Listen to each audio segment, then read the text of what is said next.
রাকিব হাসানকে ডিভোর্স না দিয়ে ক্রিকেটার নাসির হোসেনকে বিয়ে করেছেন।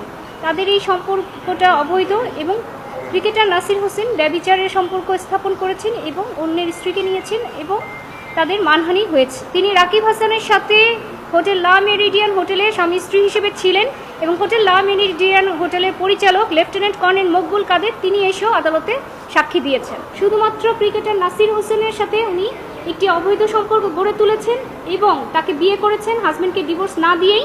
আপনারা জানেন ক্রিকেটার নাসির হোসেন অন্যের স্ত্রীকে প্রলুব্ধ করে নিয়ে যান এবং তামিমা সুলতানা তিনি এই মামলার 1 নম্বর আসামি। তিনি তার হাজব্যান্ডকে ডিভোর্স না দিয়েই ক্রিকেটার নাসির হোসেনকে বিয়ে করেন এবং এই বিষয়ে ওনার হাজব্যান্ড রাকিব হাসান আদালতে মামলা দায়ের করেন 2021 সালের ফেব্রুয়ারি মাসে।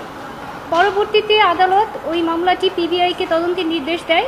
পিবিআই দীর্ঘ 6-7 মাস তদন্ত করার পরে প্রাথমিক সত্যতা পায় অভিযোগের, অর্থাৎ পিবিআই তার তদন্ত রিপোর্টে পায় যে তামিমা সুলতানা কোনো ধরনের বৈধ কাগজ ব্যতীত জাল জালিয়াতির মাধ্যমে কাগজ তৈরি করে রাকিব হাসানকে ডিভোর্স না দিয়ে ক্রিকেটার নাসির হোসেনকে বিয়ে করেছেন। তাদের এই সম্পর্কটা অবৈধ এবং ক্রিকেটার নাসির হোসেন ব্যভিচারের সম্পর্ক স্থাপন করেছেন এবং অন্যের স্ত্রীকে নিয়েছেন এবং তাদের মানহানি হয়েছে।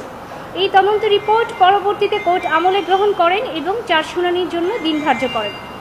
এখানে মোট 3 জন আসামি ছিল, ক্রিকেটার নাসির হোসেন, তামিমা সুলতানা এবং তামিমা সুলতানার মা সুমি আক্তার। তিনি তদন্তে প্রাপ্য আসামি এবং কোর্ট শুনানি শেষে তামিমা সুলতানা এবং ক্রিকেটার নাসির হোসেনের বিরুদ্ধে চার্জ গঠন করেন। তারা পরবর্তীতে এই চার্জ গঠন নিয়ে রিভিশন দায়ের করেন, কিন্তু রিভিশনাল কোর্টেও সেই আদেশ বহাল থাকে। বিগত 23 সাল থেকে আমরা সাক্ষ্য দেওয়া শুরু করি। বাদীপক্ষে মোট এই পর্যন্ত 10 জন সাক্ষী সাক্ষ্য প্রদান করেছেন। এর মধ্যে রাকিব হাসান 1 নম্বর সাক্ষ্য হিসেবে তিনি বাদী হিসেবে সাক্ষ্য দিয়েছেন। তার যে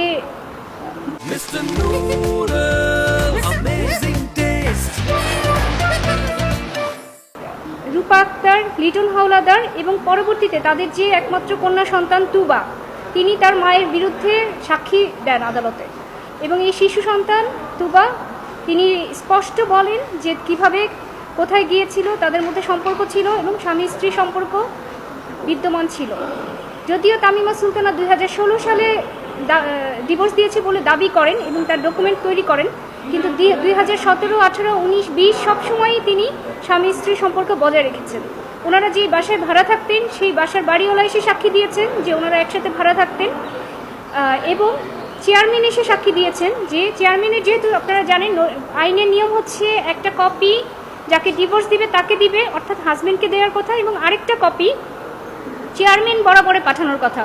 চেয়ারম্যান এসে সাক্ষী দেন যে ওনারাও কোনো ধরনের ডিভোর্সের নোটিশ পাননি এবং সেই রেজিস্টারকে আদালতে অন্তর্ভুক্ত করেন এবং এই যে ডাক বিভাগের ডাক জালিয়াতির রসিদগুলো জালিয়াতি করে সেই বিষয়ে ডাক বিভাগের ডেপুটি পোস্টমাস্টার জেনারেল এসে আদালতে সাক্ষী দেন যে ওই পোস্টাল রিসিটগুলো ডাক বিভাগের না, সেখান থেকে কোনো ধরনের ইস্যু করা হয়নি।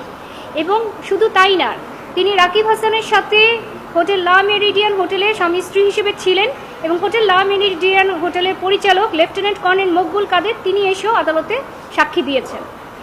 সর্বশেষ সাক্ষী অর্থাৎ 10 নম্বর সাক্ষী হিসেবে পিবিআই কর্মকর্তা মোহাম্মদ মিজানুর রহমান তিনি তদন্তে কী পেয়েছেন সেটা আদালতে উপস্থাপন করেন এবং আদালতে সেই আলামতগুলো উপস্থাপন করেন এবং সেগুলো এক্সিবিট হিসেবে অর্থাৎ আদালতে সেগুলো এভিডেন্স হিসেবে অন্তর্ভুক্ত করা হয়।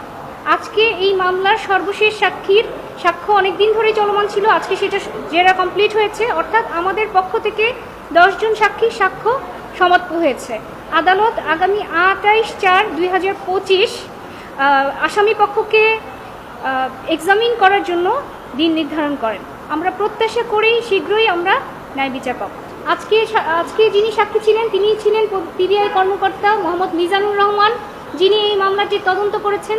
তিনি তার সাক্ষ্যে স্পষ্ট বলেছেন যে তিনি প্রতিটি প্রয়োজনীয় সাক্ষীর সাক্ষ্য গ্রহণ করেছেন, তিনি প্রতিটি স্থানে গিয়ে পর্যবেক্ষণ করেছেন এবং গিয়ে তিনি এভিডেন্স কালেক্ট করে দেখেছেন যে রাকিবের সাথে তামিমা সুলতানা স্বামী স্ত্রীর সম্পর্ক বজায় রেখেছে এবং যেই ডকুমেন্টগুলি উনি পরবর্তীতে দেখিয়েছে পিবিআই কর্মকর্তাকে, সেগুলিকে স্পষ্ট দেখা গিয়েছে ওই ডকুমেন্টগুলো আসলে জাল জালিয়াতির মাধ্যমে পরবর্তীতে তৈরি করা হয়েছে।